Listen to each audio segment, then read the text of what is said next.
I'm Marilyn Palmer from Right at Home Realty. And this is Maria Petza from Your Mortgage Connection.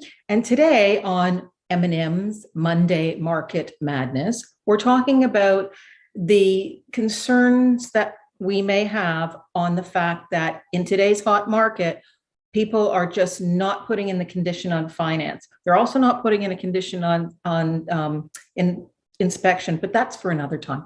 So Maria, do you want to give us your opinion on what would happen and the concerns and or the okayness of it all? Sure. I mean, there's a lot of people, many people desperately continuously asking, I need to go in without any conditions. What can I do? What can I do? So you can talk to your mortgage agent or your lender, whoever you're working with, and find out, what is the maximum purchase price that you can afford? What is the maximum mortgage you can afford? So you can understand those numbers. The risks associated with that is that nothing is guaranteed. You still need to meet a standard list of conditions that the lender will stipulate. And a lot of them, obviously they include income, your down payment, your credit score. So if those are all things that have been viewed and verified upfront, then you can minimize that risk. Not saying that risk won't still be there. Some of the other things that you have to consider is, do you have 20% down or do you have less than 20% down? If you have less than 20% down, it's not just the lender that has to authorize the approval. It's the insurer. Exactly. So if the insurer doesn't like the property for whatever reason or has concerns, they can stop the deal. So we don't want the client to be at risk for that kind of thing. So at minimum, you have to put some sort of condition when you're dealing with less than 20% down. Let me ask you this. I know that if the insurer says no, then the bank just pulls back and says, no, you're not getting it. Do you know on average how many times that would happen? Like, is it I don't know the average, to be honest, but I mean, it depends on the type of property. If you're dealing with a condominium, townhouse condominium, where there's a corporation that's managing a reserve fund, the best thing to do is, if you're looking at a property, even considering it, talk to your lender and say, can you verify with the insurer if there's any issues or risks with this particular property, this corporation, so that if we go into place an offer, we know what we're expecting. But the condominium, you usually have to take a look at the status certificate, and the status certificate can take up to 10 days.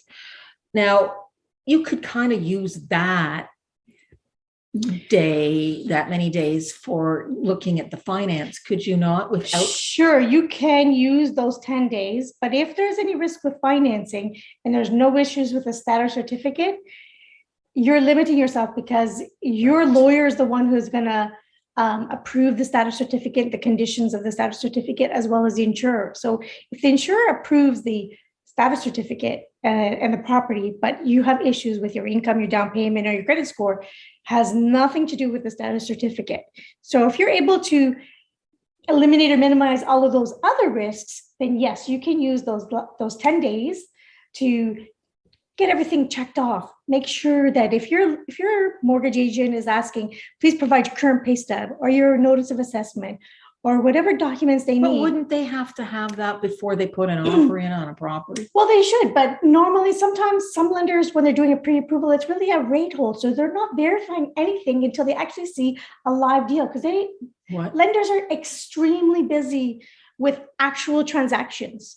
So with the volume of transactions, they're not going to spend 20 hours validating a file that Marilyn has sent in, for example, that's never going to go anywhere, because she's going to keep losing on deals, on offers that she places. So they're only going to actually put that effort in when Marilyn, for example, signs a purchase and sale agreement, and now she has X amount of days to confirm that she can meet all her conditions, or she doesn't have any conditions. What is the pre-approval? Marilyn goes and says, I want to buy a house, and it's $1.5 million, which is that's normal. So I go to Maria and I say, I want to buy a house. How much can I afford? You go to lenders at one particular point in time with all that So, information? like I said, there are some lenders that will review the income, their down payment, but that down payment can change from today to 6 months from now or 3 months from Well, now. yeah, okay. I Right. understand. So if nothing else changes, then it's acceptable. But they haven't signed off on those conditions until there's actually a live deal. Okay. So for you to actually know, I mean, you have to have a very strong file, which means you have to have more than what you require for down payment. You can't just have that 200,000 or 120,000 that you need purchase. You need to have an abundance to be able to show that you've got the money there. It's safe. Even if you had to spend some, you still had enough for your down payment.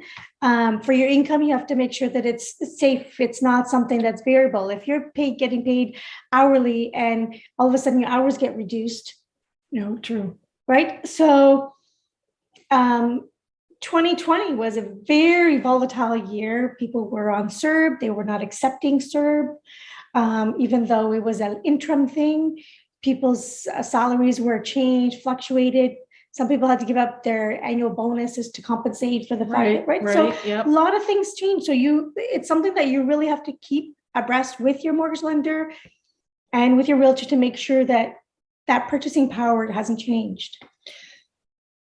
Bottom line, would you recommend that people go without the condition on finance? It's definitely never my recommendation to go without financing. Okay. It's always recommended that they have some type of clause in there to buy them, even if it's 3 days. I know that is a big challenge right now when you Yes, have it is. multiple offers. So you have to have a backup plan. Okay. All right. Well, it's been a slice. It's been real. We'll see on the flip. This is Marilyn Palmer from Right at Home Realty. I can be contacted at 416-995-2187. And this is just one episode of our madness, and I hope you guys join us for a few more. I can be reached at 416-254-8401. It's Maria Petza, your mortgage connection, licensed mortgage agent. Hope to see you next Monday. Who knows what's next? Bye. Bye.